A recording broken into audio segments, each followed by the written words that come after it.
जी हाँ, घरों में डिस्प्यूट्स होते हैं, कई घरों में होते हैं। और लोग बोलते हैं कि भाई माँ बाप इस तरह बिहेव कर रहे हैं कि बहुत बायस्ड हो रहे हैं, एक तरफा बिहेव कर देते हैं। किसी बच्चे के साथ में बहुत अच्छा बिहेवियर है, किसी के साथ में उतना वैसा नहीं है। तो ठीक है, आप अपना फ़र्ज़ करते रहिए, ऐसा मेरा कहना।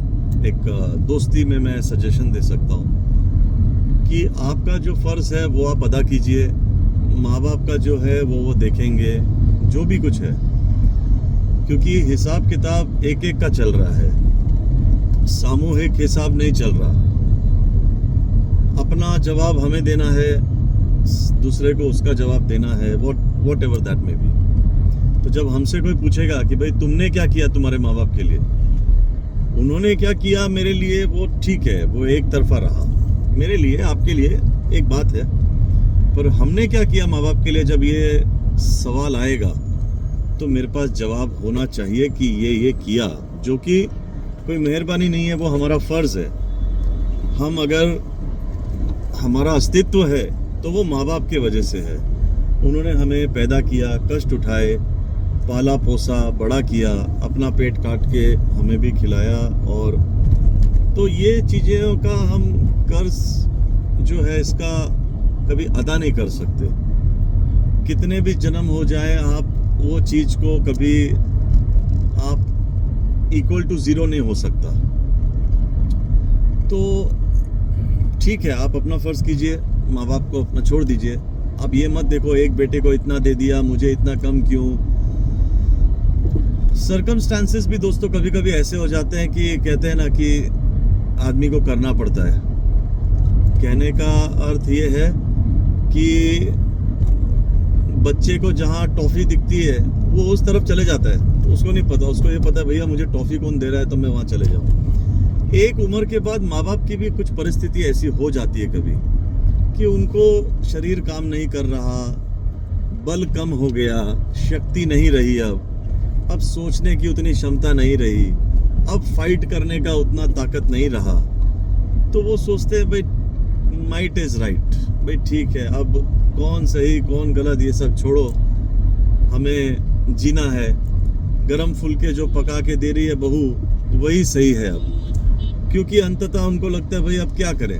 आप सोचिए वेजिटेटिव स्टेट में अगर कोई है, उसको दवाई ववाई कौन देगा समय पे। या मान लीजिए जिसको अब ताकत नहीं रही, बेड रिडन है, तो उसको कौन खाना बना के देने वाला है। वो बेटा जो कहीं बाहर अगर कहीं सेट हो गया, बाहर मतलब कहीं विदेश में नहीं, थोड़ी दूसरी दूर सोसाइटी में अगर उसने घर ले लिया है, वो अपना अलग रह रहा है फैमिली के साथ, वो तो वो सुख नहीं दे पा रहा। अब जो साथ में रह रहा है, अगर उससे वो सुख मिल रहा है तो माँ बाप की तरफ से भी उसको वो सुख मिलेगा।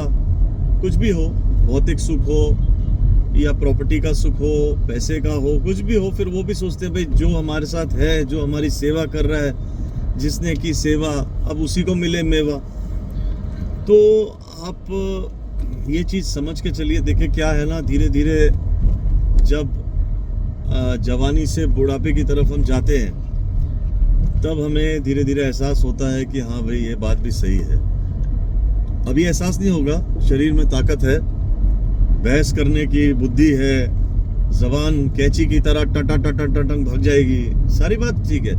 लेकिन जैसे जैसे ताकत कम हो जाती है, वैसे वैसे अनुभव आ जाता है कि भाई ठीक है यार, ये सब। आप उदाहरण के तौर पे देखेंगे, जब कभी हम, भगवान न करे, कोई भी हॉस्पिटलाइज होते हैं और थोड़े दिन के लिए हम हॉस्पिटलाइज हुए, ताकत एकदम से कमज़ोरी आ गई, ताकत कम हो गई, तब हमें देखो आप, हमारा रवैया बहुत अलग हो जाता है। उस समय हम सबको माफ़ करने को तैयार होते हैं, दुश्मन को भी हम सोचते हैं, क्यों उस समय हमें लग रहा होता है पता नहीं अब इतनी कमज़ोरी है, इतनी कमज़ोरी है, कहीं टिकट ना निकल जाए ऊपर की। ऐसा तो नहीं कि टिकट बस रिजर्वेशन हुई है, वेटिंग पे चल रहा है। तो उस समय अगर कोई बोलता है कि भाई माफ़ कर दे इसको, तो हम भी सोचते हैं ठीक है भाई माफ़ कर दिया। तो वो चीज़ का भान रहे कि ताकत आते ही आदमी वापस से शुरू हो जाता है लड़ाइयों में। जैसे ही हम देखते हैं कि भाई हॉस्पिटल से डिस्चार्ज हुए, सलाइन निकली, ताकत आ गई, फिर हम बोलते हैं काय की माफ़ी। सो थोड़ा सा सहनशीलता हो आदमी में, समझ हो, और अगर आदमी समझदारी से काम ले तो घर के झगड़े अवॉइड हो सकते हैं। वैसे भी देखिए, हम खाली हाथ आए और खाली हाथ ही जाना है।